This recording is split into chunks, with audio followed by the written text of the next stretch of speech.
Hello বন্ধুরা, welcome to only sports view. তো এই ভিডিওতে ইন্ডিয়ান ফুটবল আইএসএলের ক্লাব মোহনবাগান ইস্টবেঙ্গলকে নিয়ে আপডেট রয়েছে এবং এর পাশাপাশি আই লিগ চ্যাম্পিয়ন ইন্টারকাশি হলো, তো সেই বিষয়টা নিয়েও আলোচনা করব। এছাড়াও হাবাসকে নিয়ে একটু আলোচনা করব।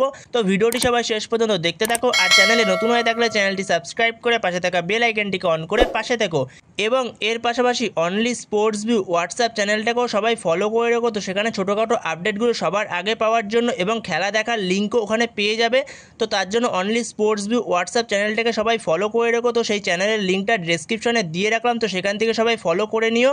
তো সেখানেই প্রথমে যদি আই লিগকে নিয়ে কথা বলা যায়, তো আই লিগের চ্যাম্পিয়ন আগের মরশুমে কে হয়েছে, তো সেটা আমরা এতদিন পর্যন্ত কেউই জানতাম না। যেখানে ইন্টারকাশি নাকি চার্চিল ব্রাদার্স, তো কে হয়েছে আই লিগের চ্যাম্পিয়ন, তো সেটা আমরা কেউই জানতাম না আই লিগের একটা সমস্যার কারণে। তো সেখানেই অবশেষে আই লিগের চ্যাম্পিয়নের নাম আমাদের সামনে চলে এলো, যেখানে সিএস এর রায় দিয়ে দিল আজকে। তো সেখানে সিএস থেকে রায় দেবে এর মধ্যেই শোনা যাচ্ছিল, তো সেখানে সিএস থেকে রায় আজকে দিয়ে দিয়েছে, যেখানে আই লিগ চ্যাম্পিয়ন হলো ইন্টারকাশি। তো Inter Kashi officially I league champion হলো এই মরশুমে। তো সেইখানে এই মরশুম থেকে আমরা আই লিগ চ্যাম্পিয়ন ইন্টারকাশিকে আইএসএলে দেখতে পাবো, যেখানে আই লিগ চ্যাম্পিয়ন হয়ে তারা আইএসএলে প্রমোট হলো।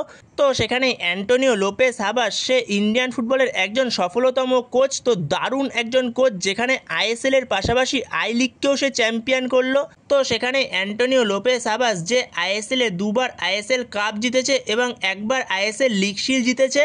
তো সেখানে হাবাস এবার জয়েন করেছিল আই লিগের ক্লাব ইন্টারকাশিতে। তো ইন্টারকাশিকে চ্যাম্পিয়ন করে আইএসএলে নিয়ে যাওয়াই তার লক্ষ্য ছিল।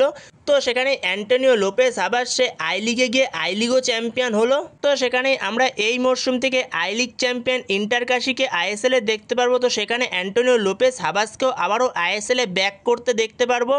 তো এরপরে যদি ইস্টবেঙ্গলকে নিয়ে কথা বলা যায়, তো ইস্টবেঙ্গল তাদের তিনজন বিদেশির নাম অফিসিয়ালি ঘোষণা করে দিল, যেখানে মিগুয়েল ফেরিরা এবং মোহাম্মদ রাশিদ এবং কেভিন সিবেলি। তো এই তিনজনের নাম তারা অফিসিয়ালি ঘোষণা করে দিল। তো যেখানে কালকে রাতেই তো মোহাম্মদ রাশিদ চলে এসছে, এছাড়া কেভিন সিবেলি তার 19 তারিখ আসার কথা রয়েছে। তো কালকে 19 তারিখ, তো কালকে চলে আসবে কেভিন সিবেলি। তো এছাড়া মিগুয়েল ফেরিরারও 19 তারিখই চলে আসার কথা, তো সেও চলে আসবে। এর পাশাপাশি অস্কার বুজন ইস্টবেঙ্গলের কোচ, তারও 19 তারিখ মধ্যরাতে চলে আসার কথা রয়েছে, তো সেও চলে আসবে।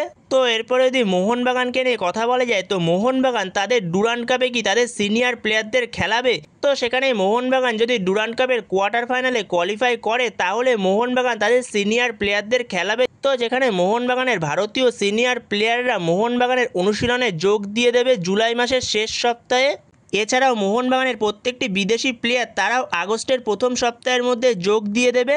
তো বন্ধুরা, এই ভিডিওতে এই পর্যন্তই। তো এই ভিডিওতে এই আপডেটগুলো নিয়ে আলোচনা করার ছিল। তো ভিডিওটি ভালো লাগলে অবশ্যই লাইক, শেয়ার, সাবস্ক্রাইব করতে ভুলো না। তো নেক্সট ভিডিওতে দেখা হচ্ছে, ততক্ষণের জন্য বাই বাই।